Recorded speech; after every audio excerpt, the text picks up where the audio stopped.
everybody, welcome back to Bio on the Road. It's Monday, the day that nobody likes. Weekend was great. Went off to I suppose you do call it a carny. In case I'm mistaken, let me just throw up some pictures of it. You should be seeing around now already. Not a big fan of it myself, but you know, it's an event. The pictures that you'll be seeing will all be about half of the actual size of it, maybe a bit less than half. So you can get a scale of things. It still isn't as huge as those county fairs you sometimes see, but you know, considering it happens in every city, it's pretty big. Anyway. Okay, just standing in the middle of the road because why wouldn't you? Yeah, I mean, I'm not a big fan of it. I tend not to go on the rides, usually because it's stuff that swings and it doesn't make me feel very well in my stomach area. Second of all, it's pretty darn expensive. I mean, it's like 3 to 5 euros depending on the size of the ride, and you're done in like 3 minutes or so. And as far as food goes, I'm not a sweet tooth, so you don't have to come at me with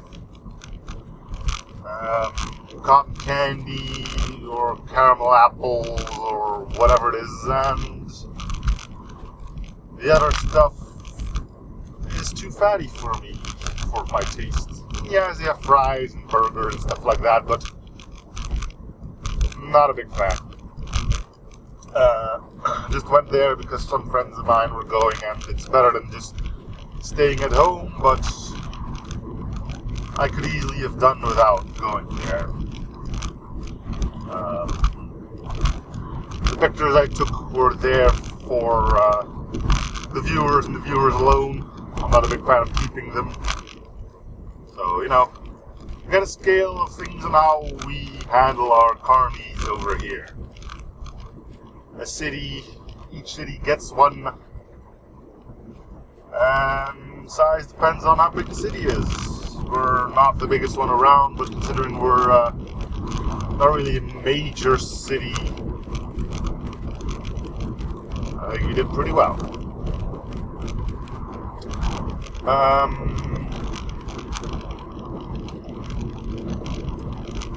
The reason for me going out today is once again just plain shopping, which if you can still follow on the mini screen, or unless the slideshow has already ended, you can follow which road I'm on once again. After this we will talk a bit more about something more pressing in current recent events, namely the flow of refugees again, because that's one hell of a hot topic in today's news, and a good amount of buzz of it on the internet as well. It's hard to miss out on what the hell is happening, and I've learned some more interesting things over the past few days about them as well. So that's going to be one heavy talk again, where I'm hoping not to step on too many toes. They're just standing here on, yeah, sure.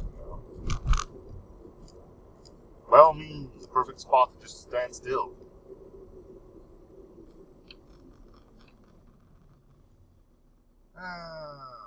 Wood.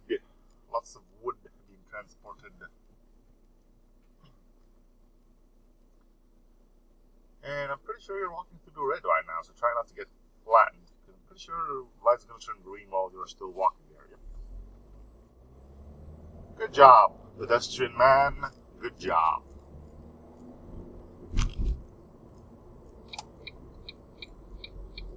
Anyway, parking is becoming more and more difficult because of 3 or 4 major parking lots in the center of the city being occupied by said carnival. you can tell this isn't normal amounts of cars here, so yeah.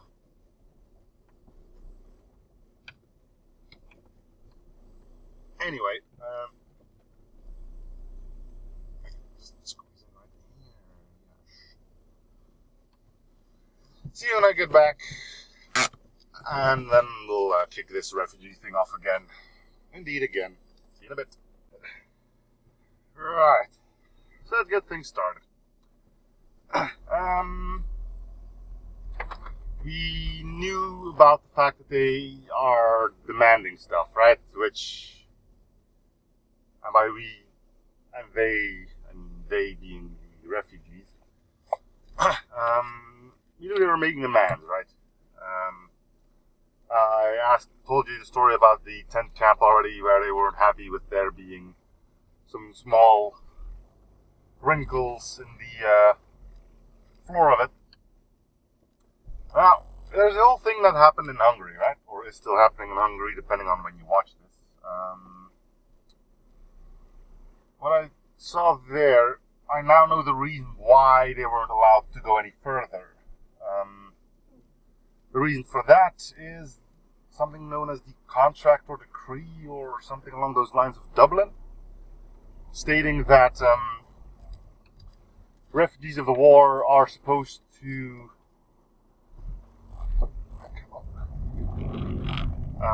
be registered in the country they first arrive in, which for some reason ended up being Hungary.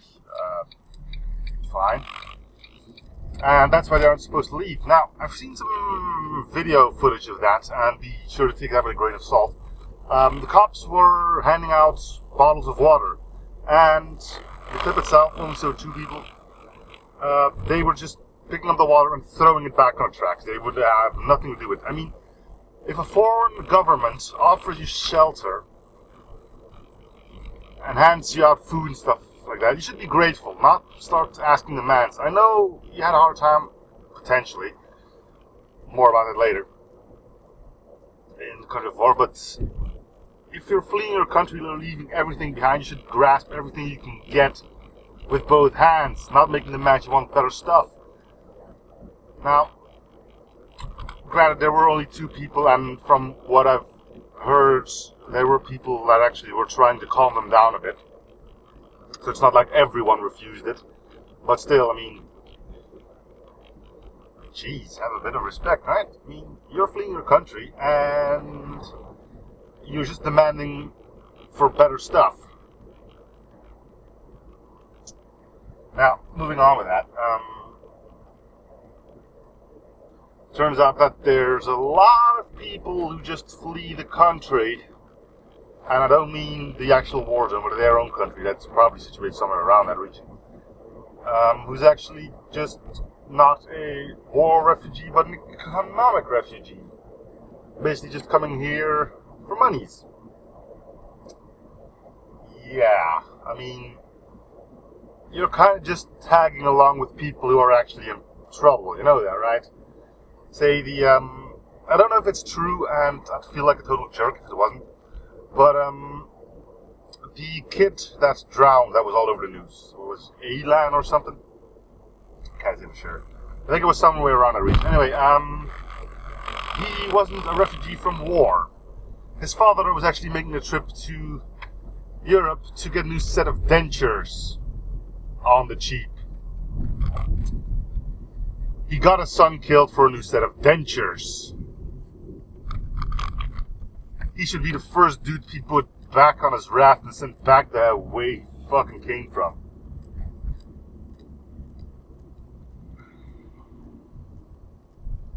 Anyway, moving on.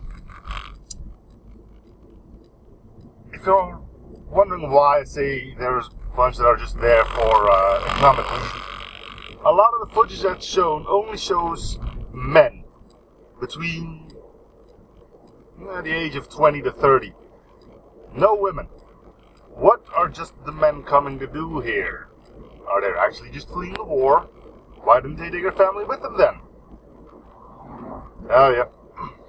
Get money here, send it back to their families. Sure, it's possible they're there that aren't following that. For all we know, the man actually lost his family and something like that, but I'm pretty sure they're there. There are men amongst them who are just coming here for the money. Which is going to be a problem because apparently the government is voting on something that would refuse refugees that are registered here to get the full benefit from our social security. Which is a good thing.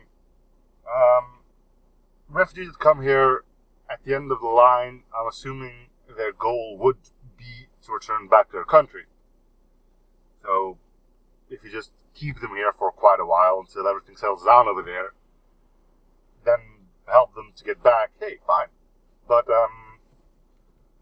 for those few refugees that are being a total dick about things, I mean, I've heard a story about someone here in our little country of Belgium. We have taken in a few refugees of our own.